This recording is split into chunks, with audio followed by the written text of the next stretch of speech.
Hello, everybody. Greetings to you from wherever you are. Welcome to this webinar, our 11th webinar in the series on post-COVID-19.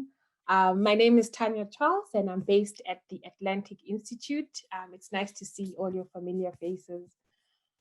During this very critical moment, critical week, actually, in fact, critical last few weeks, we've had a series of, incidents of political violence across the world, most recently in Tanzania and Uganda. And of course, today our thoughts are firmly on the United States, where, we are with our comrades who are voting and awaiting the outcomes of the electoral process that's happening there. As is custom with our webinars, we always start with a brief observance of silence, for those we've lost to COVID, and increasingly those we've lost to the many other injustices and inequities that are taking place all over the world. So join me as we take that moment of silence very briefly. Thank you. Thank you for that. So to the events of today, once again, it's very, very much our pleasure to host you for this discussion. And we're also here to foster collaboration across the different fellowships that are part of this webinar series, not only the Atlantic Fellows, the Obama Fellows, Smith Science Fellows, those from Rhodes, as well as those from Roddenberry Fellowships. And so to the session at hand. Today, we really are asking a lot of critical questions. What do we do about systemic racism in our organizations? Is there a way for leaders to address the manifestations of racism in organizations and institutions in a sustainable and long-term manner, rising above the kind of piecemeal and responsive actions that are usually taken after a racist incident has momentarily claimed the spotlight? These are indeed some of the questions we will be addressing today with our incredible expert panel who have worked or who are working as leaders confronting racism and other forms of prejudice across the world.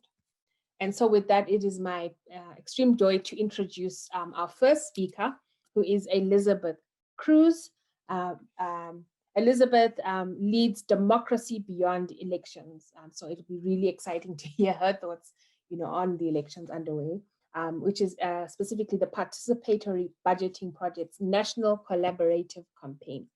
Elizabeth has over 10 years in nonprofit management, research, and fundraising. She started her own consulting firm, Mockingbird Strategies, where she has consulted on political organizing, advocacy campaigns, and community outreach strategies. Most recently, she founded and led Unified, a public education advocacy organization in Chattanooga, focused on improving public education by expanding public participation in the school system. I am so sure that Elizabeth's remarks will be so illuminating and connect also, to the current state of political affairs in the US as well. Elizabeth, thank you for taking the time. We welcome you. Over to you. Wonderful. So hi, I am Elizabeth Cruz. I am the Director of Democracy Beyond Elections at the Participatory Budgeting Project. As was said, I have a background in public policy, campaigning, politics, advocacy, organizing. I'm originally from Tennessee, but I've been in New York about 4 years now. At Participatory Budgeting, we work to empower people to decide together how to spend public money. We were founded in 2009 and have led or inspired most of the participatory budgeting, and I'm going to say PB, participatory budgeting processes that have happened in North America. And we work across the US and Canada, but we have offices in New York and in Oakland. And as I mentioned, we were founded in 2009. And what happened when we were founded, like happens in a lot of nonprofit organizations and other organizations, is we created a hierarchical structure and we replicated systems of oppression that we see in the world, which is something that is natural, really, when you're starting a new organization and you've never done it before, to kind of replicate what you're seeing in the world. So we're at a really interesting moment right now at PVP, where we're transitioning our founding ED to a new executive director. So I'm going to talk to you today about what we're doing internally and externally to change that. So as I mentioned, I'm the director of Democracy Beyond Elections. Democracy Beyond Elections is rooted in a single core principle of real decision-making power. And this relates directly to how we at PBP practice anti-racist leadership. So what do we do with Democracy Beyond Elections? So we build coalitions to advocate for and implement community-led decision-making practices. We create and pilot new models of participatory democracy, and we create tools to support implementation and advocacy for participatory democracy. So why Democracy Beyond Elections? So I'm not here to tell you that elections are not important. As we know right now in this moment, elections are critically important. But we also know that our current mode of democracy is failing the people it's supposed to represent. Civic engagement and other responses to systemic issues of democracy, that we view voting as an end goal. So we have a cycle where people engaged, they're mobilized, and a representative is elected. Then we lose large segments of the community. So after campaigning and pushing money into votes.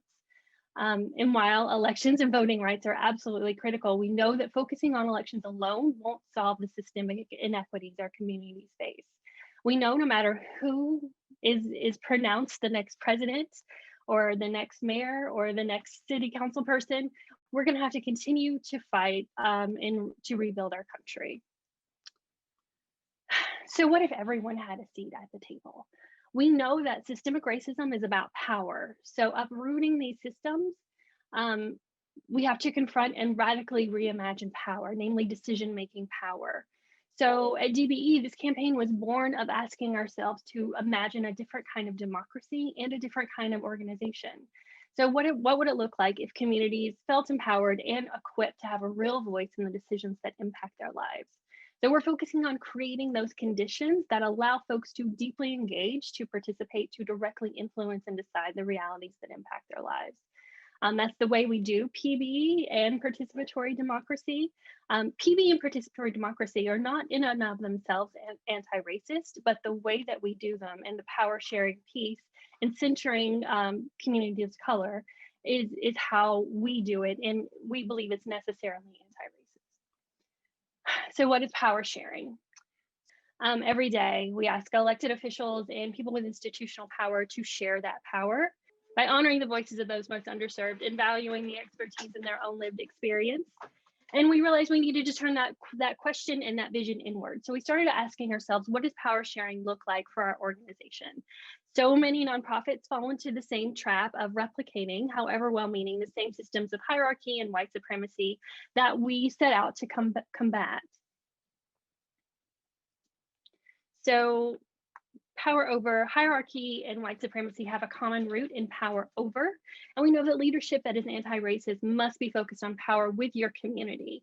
In anti-racist leadership, similar to PB, people with institutional power have to let go of control, which is what power over is about, control and fear. So leaning into trusting and relying the participation of the people around you or in your community. So which gets me back to the core principle of Democracy Beyond Elections, community-led decision-making power that is equitable, accessible, and significant. So how we do participatory democracy. So we ensure that if you live in a community, you have a role and a voice in how decisions are made and in making them. So unlike traditional elections, which are filled with barriers to participation, community-led decision-making centers directly impacted community members and requires that folks left out of traditional election-centered democracy, including Black communities, immigrants, formerly and currently incarcerated folks, and youth, are centered in both the leadership of participatory practices and their outcomes. We also need to make sure it's accessible. So are we equipping our community with tools, knowledge, and information they need to meaningfully participate? And significant. So are we honoring those decisions? Are reached by community-led decision-making processes? Are they taken seriously? Are they honored and are they implemented transparently? So what do we mean when we say participatory democracy and participatory practices. Mostly what we mean right now, there are other ways to do this, but we're talking about participatory budgeting, which empowers residents to decide directly how to spend a part of their public budget, and policymaking, which invites community members to identify, develop, and vote on new policy proposals. So in New York and around the world, participatory budgeting happens everywhere. But in New York, we started in 2011 with 4 city council districts. Now we're up to 31 city council districts. And in 2018, we voted as a city to codify participatory budgeting in our charter, which is the first city in the United States to do that. And participatory, we also do that in schools here. So for the past 2 years in Brooklyn, schools have been given $1 million to allocate through PB to make their schools more safe and supportive, but they were also allowed to propose, vote on, and implement policy changes to their schools. And what those looked like were changing school start and end times so that all students in the schools have equal access to after-school programs, and creating school safety counselors with students, teachers, administrators, and their school resource officers to create an environment of accountability within their school.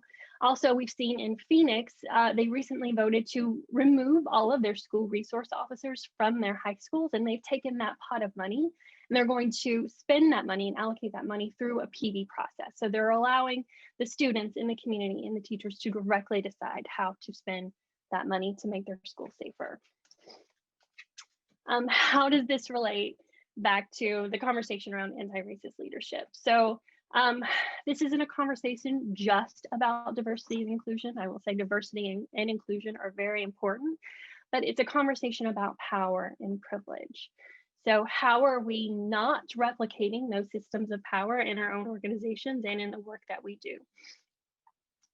So at PVP, what we do is we've taken those principles and those practices and we're implementing them internally. So I am the director of Democracy Beyond Elections.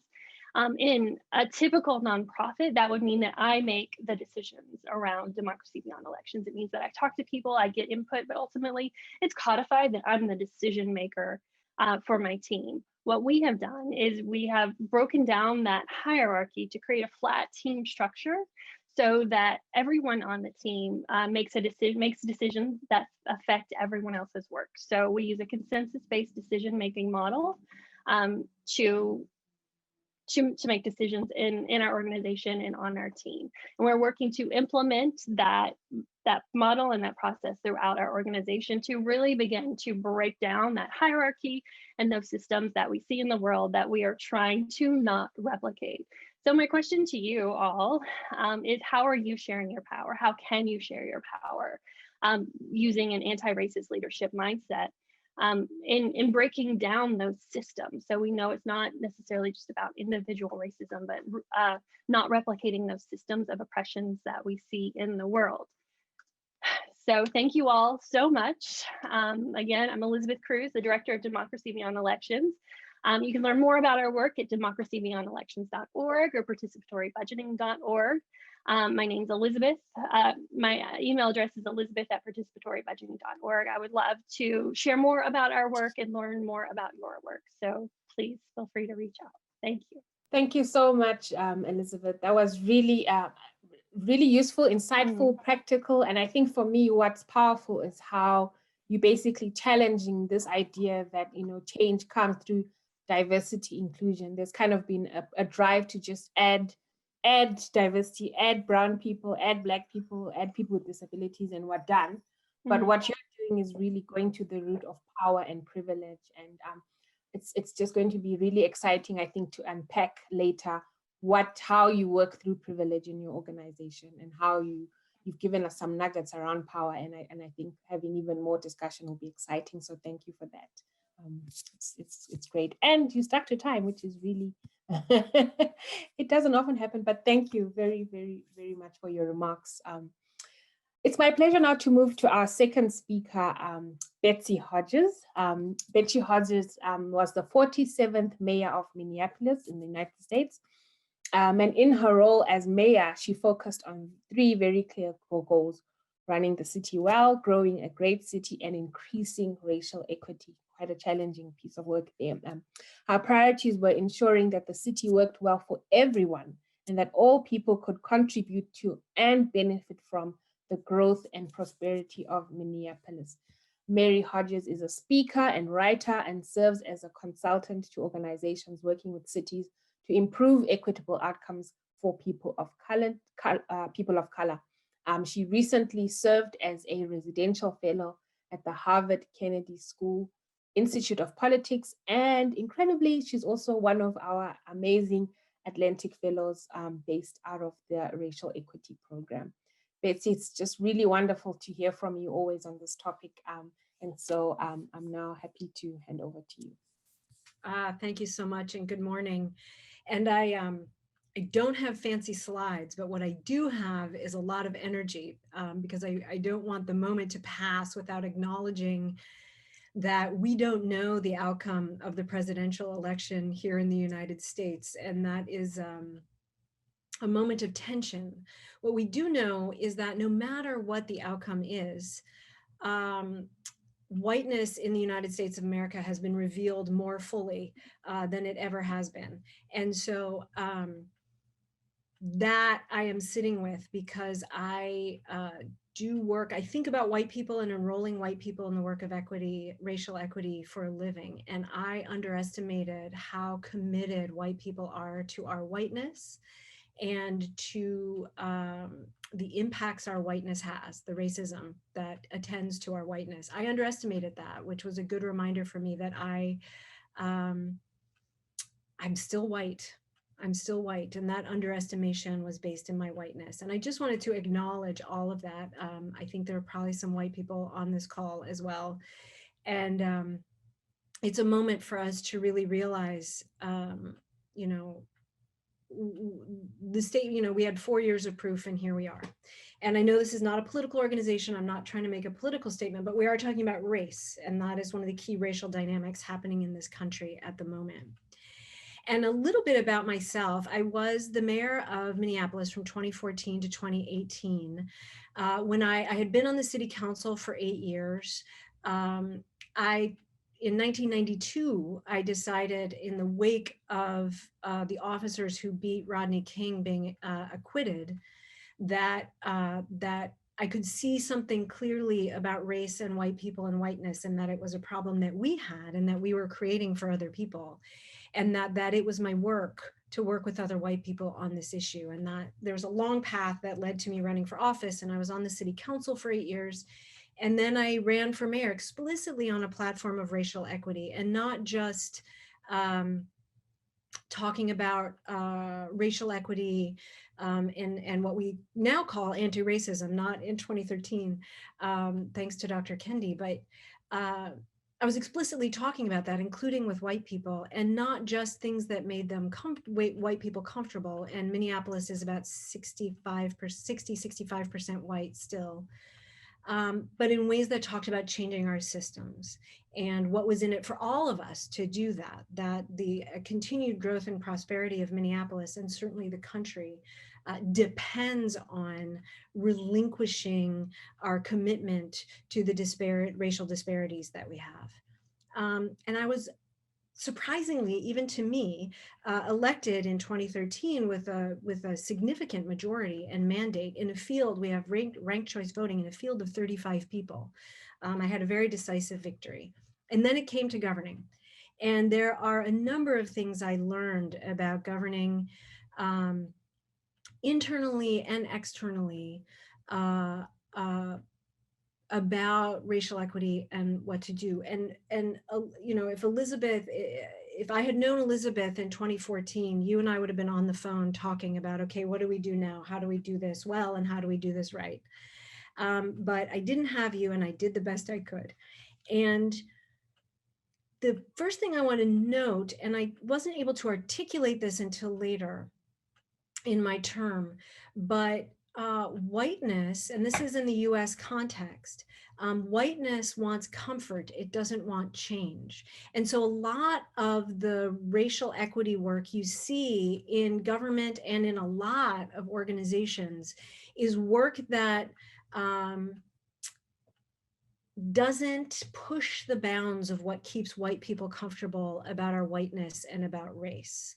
So we will do pilot projects, but we won't overhaul the budget and overhaul our budget priorities.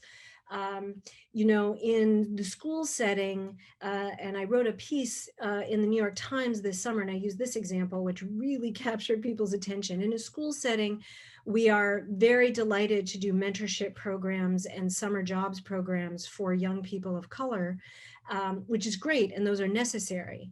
But at the same time, we won't actually overhaul our school systems so that they serve those young people well and better in a way that their race is not predictive of their life outcome.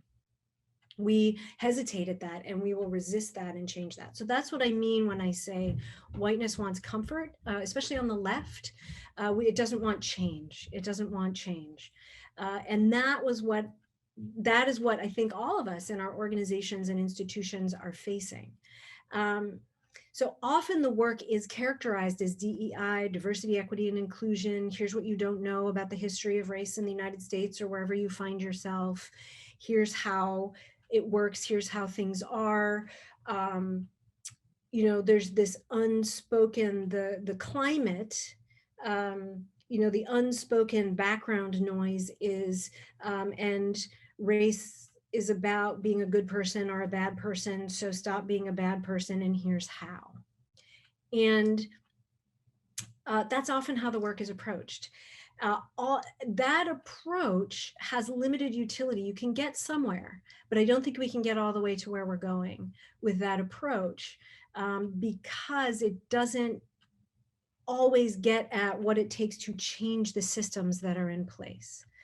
The systems that are in place, certainly in government, but often in our institutions and the organizations that we work with, are set up to get better outcomes for white people than for people of color. They were set up to do that, right? Every government in the United States of America was set up for that, bar none. And until we change what those systems are set up to do, we're going to keep getting the same results, irrespective of what the people holding positions in those organizations hold in their heart in terms of, you know, I don't say overtly racist things, and I don't, you know, I don't share my overtly racist thoughts. So therefore the institution is not, I am not participating in the racism of the institution. And it's like, well, I can be very dedicated to not being a jerk, and very dedicated even to not committing microaggressions, which is actually important. And if we don't change what the system is actually set up to accomplish, that means change the policies, change the procedures, change the expectations, change the systems of sanctions and rewards, including promotion and hiring. If we don't change what the system is set up to accomplish, we will keep getting the same results, which is one of the reasons why, even though we have these very blue, very progressive cities all across the United States of America that have been led by Democrats for, you know, decades now, the gaps in life outcomes between white people and Black people, Indigenous people, and people of color in those cities remain, and they persist. And it seems like a big mystery. So the goal here, as leaders, is we have to actually change our systems, which means we actually have to do the tough work of policy. And so that means something like, I'm trying to think of examples of work that we did in Minneapolis. Often people think, well, you know, policing is the biggest example that people think of. Policing was set up to protect the convenience and comfort and property of white people. That's the origins of policing. We have not significantly changed what policing is for. We significantly changed what we've said policing is for. It's to protect and serve and keep the community safe. But in practicality, the policies and procedures that most police departments operate under still operate to protect the comfort, convenience, and property of white people. And so some of the changes that we made, and I know this is a very controversial topic, But some of the changes that we made were changes in policy. By the time I left office, Minneapolis had a sanctity of life policy that was not just every officer goes home safe at the end of the day, but everybody goes home safe at the end of the day. And once that was in place, we could manage to it. Now, if you have managers who aren't going to manage to the policies that you put in place, that's a management issue for you as a leader. Right? As leaders, we get to use the management tools at our disposal. As Elizabeth was pointing out, maybe change some of those management tools, but be clear what those expectations are, hire people to those expectations, and then manage to those expectations. And that's internally, you know, changing the culture and the mission of your organization internally is an important task. If you're working in government, it's your policies have impact on everybody in your constituency, everybody that you represent, your outward facing impacts. So in Minneapolis, another thing we did was we changed our public works master plan so that equity was the primary driver of every investment we made in public works, including and especially our streets and roads. Because historically, we had left certain communities behind. And certain communities means communities of color, mostly poor communities of color, didn't get the same investment in roads and streets and sewers and water and streetlights that other communities got. In part because, oh, well, we're spending so much there on, you name it, housing, public safety, whatever it is, we can't spend all the money there. Well, that means communities were left behind. It was harder to get support. It was harder to get businesses to go into neighborhoods or to support the businesses that were there. They were less attractive because of the lack of infrastructure. So in the plan that we put forward and passed, communities that had historically been left behind got more money earlier in the plan to actually change systematically how we invested in communities. There are tons more examples that I could go through, but the key difference is the policies of your organization, the outward facing work that you do, are they designed to actually change the results that the system is designed to get, right? That is the key takeaway. Often people focus on, the hiring, diversity, equity, and inclusion. If we just have 3 more Black people on the board of advisors, that will change everything. And as Elizabeth beautifully pointed out, it doesn't change everything if you don't actually listen to what they have to say. I work with an organization that wanted more diversity and wanted more people of color on the board. And what we did and what I helped us do is we recruited, I think, 5 people of color to come onto the 10-person board. We did so explicitly saying, this is what we want to do. It wasn't like, we're going to have you here, but we're not going to tell you that you're here because we're concerned about having voices of color at the table. We're just going to be silent about it, which is often what we white people do. And then we bring one person in and leave them hanging. This was bring a number of people in, be explicit about what we're doing, that there's more than one voice so that can be a whole bunch of people at the table, and then listen to what they have to say. And the commitment the organization made explicitly was, we will listen to you in ways that are meaningful, and if we're not, let's do some repair. That happened, and now the organization, the membership of the organization is now becoming more diverse because that leadership change was made.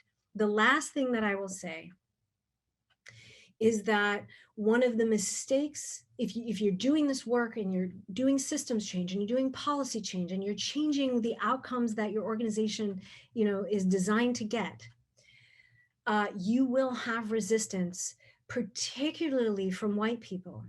And that resistance will almost never, especially in organizations on the left, especially in cities, that resistance will almost never take the form of a white person saying, I want to stay comfortable, so I'm willing to let people of color have worse results, so I'm just not going to do what you're asking me to do. We almost never say that.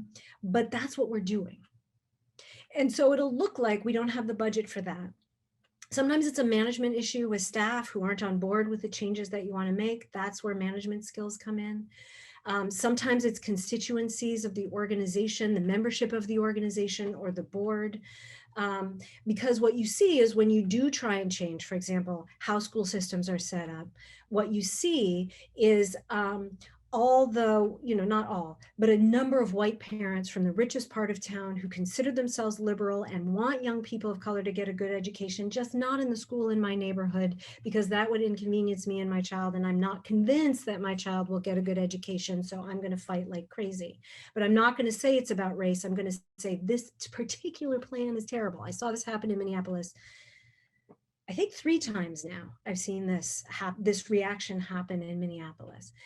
So what I recommend is having a strategy for resistance from the beginning. That's hard for 2 reasons, because for people of color, it is consequential to name whiteness and white resistance. And by consequential, I mean white people get mad and punish in a variety of ways people of color who name that whiteness is a problem and white resistance is likely to happen. It's also difficult for white people, in part because we cannot overestimate how ignorant we are about our own race, about whiteness, and how whiteness operates. And we are not always aware that our resistance is rooted in our whiteness. We think it's completely rational, and that if you call me racist, all you're doing is calling me a bad person. And instead of just pointing out systems dynamics. And so it's hard for us to see resistance and name it and see that that's what it is. And that's the work that we get to do, is learning about how our own whiteness operates. A, so that we can stop being that way, and B, so that we can shepherd other white people through the process of change as well, by being on the front lines of naming resistance, strategizing around resistance, and not letting the resistance win the day. So having strategies about resistance is important. It happens, it's gonna happen. And it's not always gonna look the way, it's not always gonna be caravans of people with flags, right? Sometimes it's just gonna be somebody telling you they'll have that document on your desk on Monday, and they tell you that every Thursday, you'll have it next Monday for about 6 months. Sometimes it takes the form of, no, I'm just not going to do that. And sometimes it takes the form of, we don't want to reelect you. We don't like this. This is less comfortable than we thought it would be. We're just going to hire somebody else for this job. So those are my thoughts about leading in a world where white supremacy, where institutions and systems have been built on white supremacy and have been built on the comfort and convenience and protection of whiteness and white people. Wow. Thank you so much, Betsy, for those really powerful and I'm sure very challenging insights into what it takes to do anti-racist work as a white person, as a white woman, where your efforts are targeted at white people. I think for me, I found that in this conversation around change, not enough is said about sort of what white allyship looks like and where the need needs to go, because it's far easier to go for a march than it is to challenge white co-workers or, change the minds of, other white people, as you've so beautifully laid out. And I think your article, which I would encourage everyone to read, How White Liberals Block Change, what I liked about it is you really talk about comfort and discomfort. And I think that's missing in the discourse, that change is not going to be comfortable for anybody, and so it's about, what do we do with the discomfort? And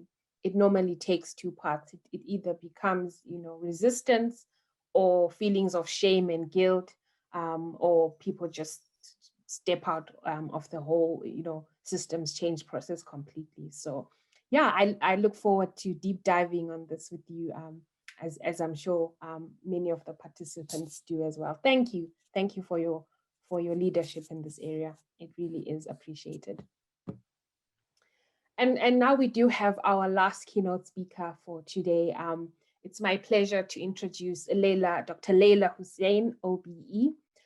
She's a psychotherapist, campaigner, global leader on gender rights. She's an international lecturer on female genital mutilation and recognized as one of the key experts on the issue globally. She's the founder of the Dahlia Project, the UK's first specialist therapeutic service for FGM survivors. Layla regularly appears as an expert commentator on women's rights and health, with articles published in The Guardian, Cosmopolitan, and HuffPost, for example.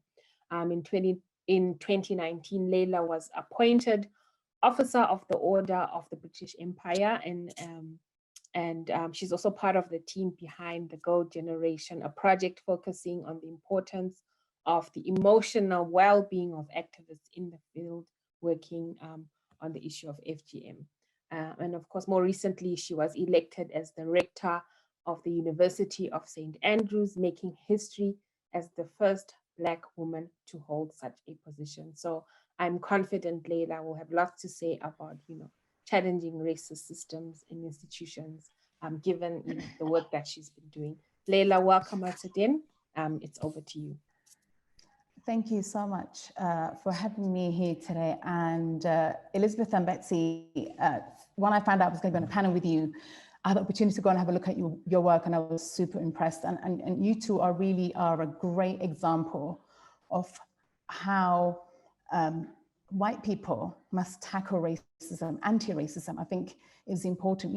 I think there's always this notion that it's up to Black people to tackle anti-racism, but no, it's white people, it's their role to call out racism. So thank you for doing that. I was actually quite challenged in terms of what I should bring to this today. And I didn't want to do a PowerPoint about how to tackle racism. And I'm glad I didn't have to do that because the two previous speakers have done that. But what I wanted to share with you today is something that's really close to my heart, the core of my work, and which is how racism has been the block in tackling female genital mutilation. Briefly, those who don't know what female genital mutilation is, it's when the female genitalia is partially or totally removed, where a woman or a girl or a child, in most cases, cannot urinate, menstruate.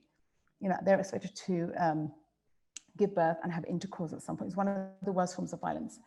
And I really wanted to share some notes that I've written in terms of how COVID, racism, and being a woman in today's world has been currently. And I wanted to share some thoughts around that. Again, thank you for having me today. I'm particularly pleased to be with you today because it's a critical time for girls across the world. The coronavirus pandemic has been devastating in so many ways, and especially for most vulnerable. Reports have highlighted how COVID-19 has affected girls and women, exacerbated already existing inequalities and sex-based violence. Sadly, this has included an increase of female genital mutilation and a collapse in the support available to those at risk, especially the survivors. It is vital that we collect and share information about what's been happening and campaign for better provision of services. We will be living with COVID for a foreseeable future, and we must ensure that tackling FGM and supporting those affected remains a priority. Before I talk about the impact of FGM, I want to spend a few minutes talking about how the language we use about FGM is vital and how we make progress against it. We hear a lot about tradition, culture, religion, etc. But I encourage everyone to stop and think about what really happens. Girls are grabbed, pinned down against their will. Their clothes are removed, their genitalia exposed. And that's before a cutting takes place. This is violence and child abuse. In most societies, it is not acceptable to do this. But in communities where FGM takes place, there's a form of grooming to make it not only acceptable, but necessary. We must challenge this. And we have to be able to say, it's violence, it's child abuse. This process of grooming, of false acceptance of something so horrific is very damaging. And this is especially in the case in places like Africa, but we are seeing this even in Europe and US. Emphasis on FGM and cultural tradition practices. Let's just say, if a blonde white girl from the West was dragged to the floor and had her genitals cut, it would be violence and it would be child abuse. It is also violent and child abuse when it's a Black or brown girl. Why is that any different? We must ask ourselves that question. Do not let people use culture and religion as a shield to hide behind. We must call out violence and challenge them to end it. And it's not just FGM. It's the only way that we oppress women's bodies and sexualities. The same grooming and blurring of reality happen around child marriage. There's no such thing as child marriage. A child cannot be married. It's abuse, it's rape, sexual assault, domestic violence. We must challenge these languages. Why is it domestic violence when it's a partner or someone that you know? Again, we must start challenging them. And so many other forms of violence against women. We talk about child marriage. This is, as I've said, it's not child marriage. How many of us work in development or work with communities where we talk about early child marriage every day? But we must challenge those holding these positions. It makes it easy for us to talk about, but also hides it's what's really happening so often to very young girls. Mind you, very young Black girls. That's the key word here. We are ignoring Black girls. We live in a world we are ignoring Black girls. We must always keep the truth about what's really happening in our minds and challenge those who seek to obscure it. FGM is one of the most forms of violence against girls because of the way it's done. This is violence, it's done in a public, and it's done to humiliate and oppress before girls can have a chance to grow up. Everyone knows girls are cut, and often for cultural practices. And it's done in a public way, and entire communities allowing for the violence and telling that child that their body is no longer theirs. Again, this is happening to Black children. I just want you to think about one more thing. Every 11 seconds, a girl is being cut globally. Somehow we don't consider that a pandemic. Therefore, it's no wonder women, survivors of FGM themselves, are perpetrators of their own daughters. Do not talk about violence, but choose other languages. As a psychotherapist who works with survivors, I myself is a survivor of this. I've been through this. I know this is deeply emotional scar, but part of our healing as survivors is to understand what really happened to us. Part of the way we end FGM is the community, to get everyone to understand this too.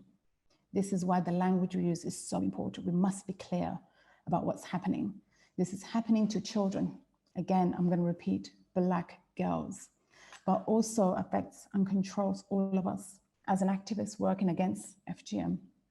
And those also at the front line, fight at the core, but unfortunately we don't have allies. I also urge against talking about FGM being a cultural or religious practice, because as soon as we do, then we talk about community or religious leaders. There are usually men who uphold a system that rely on women's oppression. FGM is a part of that oppression, and it will not end until we tackle the whole system. Those of you who've heard me speak before, you would know I have a very famous saying where I'm saying to people, I will not negotiate my body or vagina with anybody, especially the community leaders who are men who hold the patriarchal system. I have rights about what happens to my body, and all girls should have the right to their bodily autonomy. FGM is a violent act. Laws against violence should be enforced. Can you believe in the US, there are states where you can't actually practice FGM, but because of fear of offending people, especially white people being scared to challenge communities, we are letting these girls down. It's so important that we use our positions and our power to tackle these issues. During a pandemic, I've been holding weekly group calls with grassroots activists working across Africa. Hearing their updates and their heartbreaking it was so heartbreaking in so many ways. So many places, and FGM has increased in ways I can't even explain. It's extremely overwhelming. Lockdown has meant that girls were trapped at home. Schools were closed, safe houses were shut down. Law enforcement against FGM have been patchy at best. To be honest, they've been patchy even before this pandemic. Fear, economic and hardship and uncertainties about the future have created a toxic environment where desperate families have resorted to FGM, unfortunately. Girls have been given away as brides. This should not be happening. Yet again, the reason I'm telling you this, we are talking about fighting anti-racism. All of us on this call are sitting in positions where we should be challenging these conversations, because many of you on this call are white people. You hold power. Use your power. I'm glad people like Betsy are on this call who work in government. We need governments and local authorities to include a response of violence against women and girls in their COVID plans. They must ensure prevention, protection, and support services for those at risk affected by FGM. It's vital. It's a vital part that this must be direct funding and support for grassroots activities. We can't keep saying we care about people of color without investing. We are sick, including me, of those lovely statements those in power keep making. There needs to be proper funding put in place, especially at grassroots level. We must learn lessons from COVID and make sure we do not repeat these mistakes, which put so many girls, so many Black girls at risk. During COVID, we started a safe space for Black women. Women all over the world are now logging in, sharing these stories. I get to be in this position just to tell you is important, especially as white people. You have to be our allies. But most importantly, you have to use your power to fight anti-racism. The reason FGM is still not considered a big issue, it's because it's systems that allow us to talk about it within the context of religion and tradition, and it isn't that. So you must use your positions. We're just beginning some work with the girl generation that we mentioned before, which is an Africa-led movement, which has recently got some, UK aid funding, but it's not enough. As we develop our plans for the next few years, we need partners, collaborators who share our aims to end FGM, who want to support grassroots activists, who can lead change within their communities. We need to hear ideas that come from events like this, and I look forward to hearing from many of you after our conversation. So I want to challenge you all.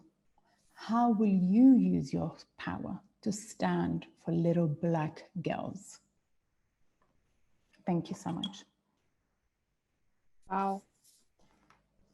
Thank you so much, Dr. Hussein, for that really impassioned and powerful commentary. I think sometimes when we have these conversations, we forget that it's about people bearing the brunt of our inaction. And in this case, you really brought home, the issue of what's happening to the Black girl child. And, thank you so much, Leila, for that. Thank you for having me. Again, deep dive. And I think, we'll move very seamlessly now into our Q&A, and thank you to all the questions. And I will keep Leila, I know you've just presented and it's unusual to come back to you, but I want to share a question from your co-panelist.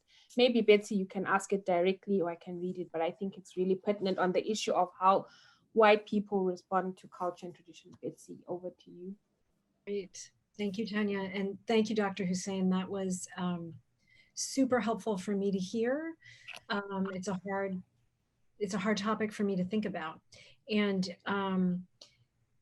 one of the things, in thinking about how to effectively speak up, one of the things that white people hide behind is fear of being called racist if we speak out. Like that's an in issue. That's not an us issue. Mm-hmm. And part of our work is cultivating judgment about issues regarding race rather than retreating behind our fear or whatever it is. We have to cultivate judgment with people. Do you have thoughts about the best way to respond? I'm a white person, I speak up, and then there are people who are telling me that I'm racist or culturally insensitive, that I've spoken openly about it. One answer could just be, well, withstand that and persist. Are there other thoughts about how to respond to that? I mean, I think those of us who resist will always be told those things. And I think that's earlier on, I think you actually did use that as an example in your talk. I think what's so shocking when it comes to FGM, this is children. We have to speak. If I can give you any, I think my personal approach is, you're racist if you don't stand up for that child, because you're saying it's okay for that communities, those Black girls, to undergo this horrific, I mean, there's no way back from that kind of scarring. Like, you're physically, emotionally, socially scarred. And I'm speaking for someone who's experienced it myself. I have a daughter myself who hasn't gone through it, and I know the battle.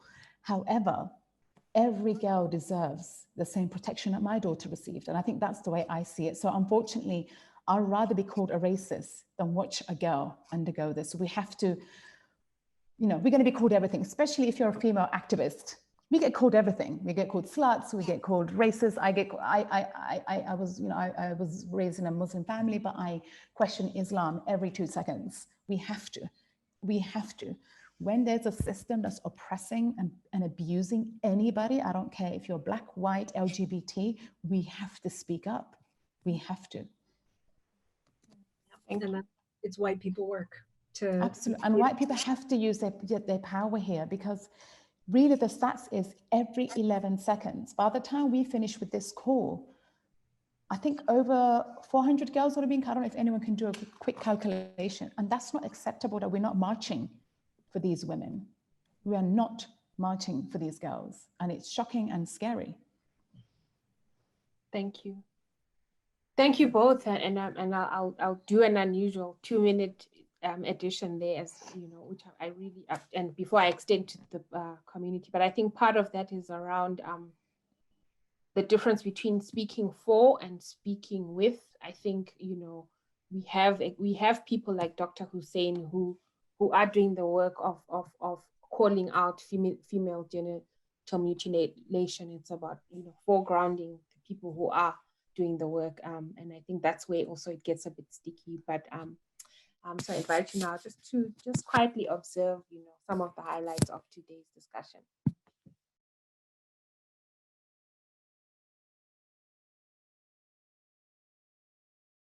With that, I will now hand over to our Associate ED of Operations, Natasha, here at the Atlantic, to just, you know, wrap up and close this event for us. Thank you, Tanya. I'm going to close the event, but this is the point at which I normally say that we're ending the conversation. That doesn't seem appropriate, actually. It feels critical that we leave this conversation with a commitment not to close off speaking about and giving effect to anti-racist leadership. Challenged, I personally have been challenged by this conversation. It's been incredibly spirited, and it will continue. And I guess I'm going to leave with a challenge to myself, to take a step forward after this conversation, determined not to replicate what I see in the world, focused on creating the conditions for the distribution of power. And how can I and we do this? I've been challenged to acknowledge my power and privilege, my whiteness, to acknowledge that my whiteness wants comfort, not change.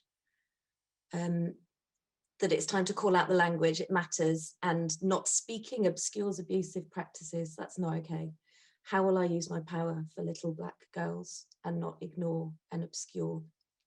How will I go to share power, relinquish the power that I'm hoarding, engage in participatory approaches, making spaces for those whose voices may not have been heard, who don't have the same cultural capital? We need to expect resistance. We'll be delayed, we will be dodged, we will be refuted, we will be gaslighted, and we will be denied. We need to have strategies at hand. So yeah, that's the challenge that I'm taking away, and I know that we'll all take away challenges of different kinds. The fundamental premise of this community is that deep systemic change, personal change, is more than the work of one of us. It requires behaviours to ensure that each of us belong, each of us is able to reconnect with what has been stripped from us by patriarchal, white supremacist dominant behaviours. It requires each of us to hold ourselves to account, to go beyond inclusive practices and commit to discomfort on the way to true equity. I want to thank you on behalf of the Atlantic Institute for your spirited conversation, for your commitment to action, and for your insight. And thank you, Elizabeth, for putting a link in there for more of your work. And I commit you to the rest of your days, and look forward to speaking here again at another time. Thank you so much to our speakers, and goodbye.